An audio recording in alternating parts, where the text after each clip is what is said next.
Hey guys, it's Dr. Sam Robbins. Now I get a lot of questions about ashwagandha. So today I'm going to quickly discuss what ashwagandha is and how it works, the benefits and side effects.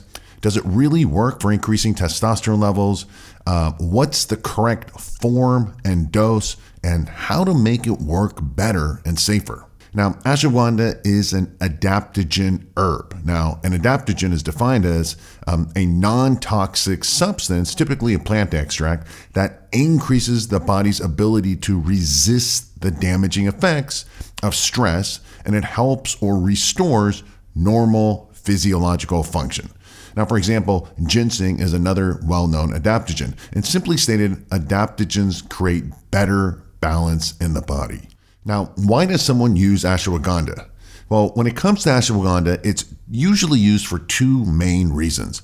One of them is improving testosterone levels and all the potential benefits that comes with that, such as, higher libido and sex drive, more muscle mass, strength, fat loss, and so forth.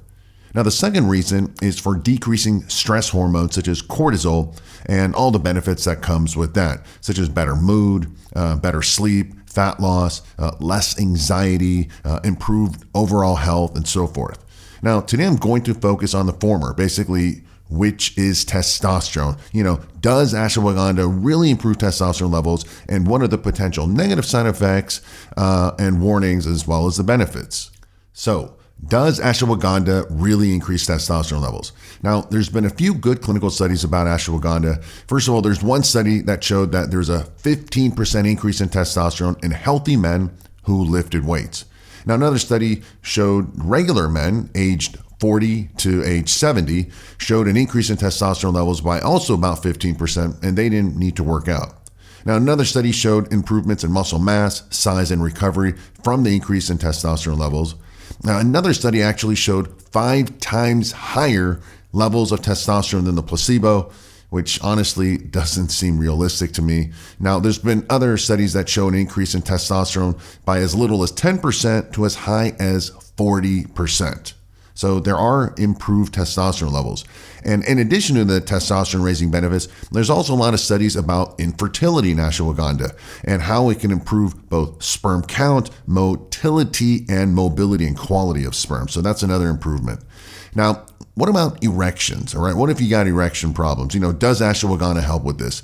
Well, studies have given it mixed results. Some say yes, and some say no difference at all.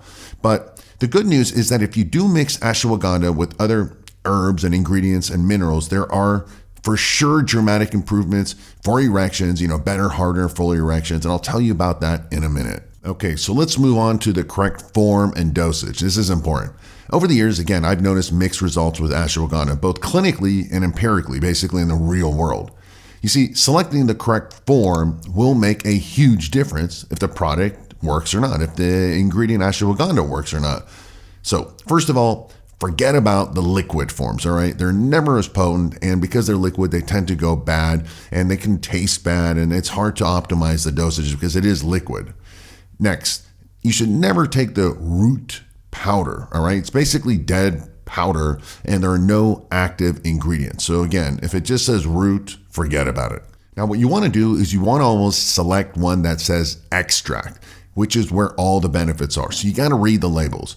You want a high extract dose of ashwagandha. Ideally, it would be something such as 32% oligosaccharides, and more importantly, the 10% withanolide extract. All right, you want that. So here's, for example, a label right there. Again, you need to read labels because many companies might say extract, but won't list the percentage. So who knows what's in there? Some will, we'll put a percentage on there and maybe it'll be lower than 10%, such as 5%, or some will do 2.5%, just 2.5%. And there's others who will do even less, like 0.2%. So which is, again, the lower it is, the less effective it is. And again, the higher the extract percentage, the higher the active ingredients, the potency and the positive effects.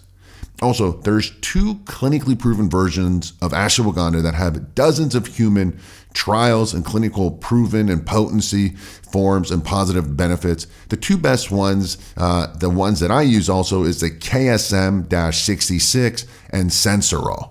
Now, they're both patented, and these are the two I use. I basically mix the two together so I get the best of both.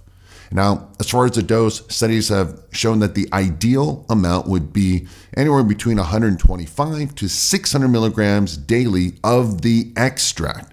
Remember, the higher the extract, the lower the dose you need, all right? You're paying for the extract. So for example, if it's 10% extract, the withanolides, for example, you might need only 125 or 250 milligrams a day, all right? That's what will work. But if it's 2.5%, which is, a quarter of it, you need to up the dose to 800 milligrams a day, all right? Again, you're paying for the active ingredient, which is the percentage dose. This is why I use both 𝗂𝗫66 and the Sensorel. I use them together because they have the highest percentage, and that means I need the lowest dose to get the most benefits. So that's the importance here. And finally, the big question is, how do you make ashwagandha work better, right? Do you get more benefits, more positives, and less potential side effects? So utilizing ashwagandha extract to boost testosterone levels is a good start. However, it should never be the only one ingredient you use for boosting testosterone. Listen, hormones are complicated, right? Your body will basically quickly adapt if you use only one ingredient. Now, there are other mechanisms and ways to improve your total and free testosterone levels, all right? You also want to optimize other hormones, such as lowering excess levels of estrogen, which causes man boobs and fat, and also DHT, which causes, hair loss and prostate problems.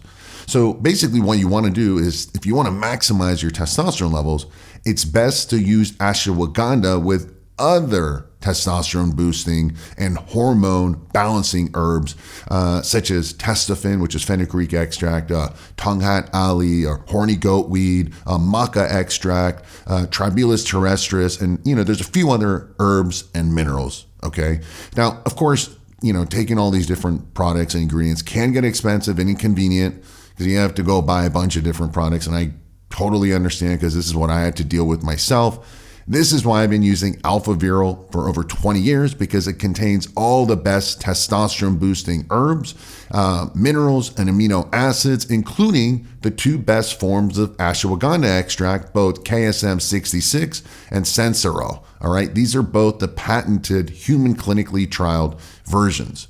And I put the links, more details about all this below this video. Plus, you get an extra 43% discount if you want to give AlphaViril a try.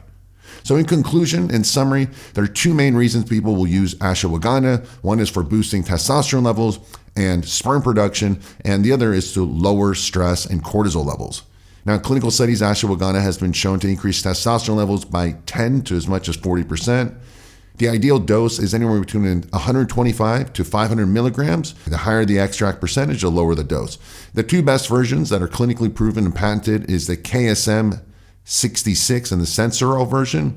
And ultimately, you want to use ashwagandha with other testosterone boosting, hormone balancing ingredients to dramatically increase the positive effects, including your libido and sex drive and better erection. So with that said, I hope this was helpful. Again, more links and videos underneath this video. Let me know what questions you have or anything else you need clarity. As always, thanks for watching, thanks for listening, and I wish you a very happy and healthy day.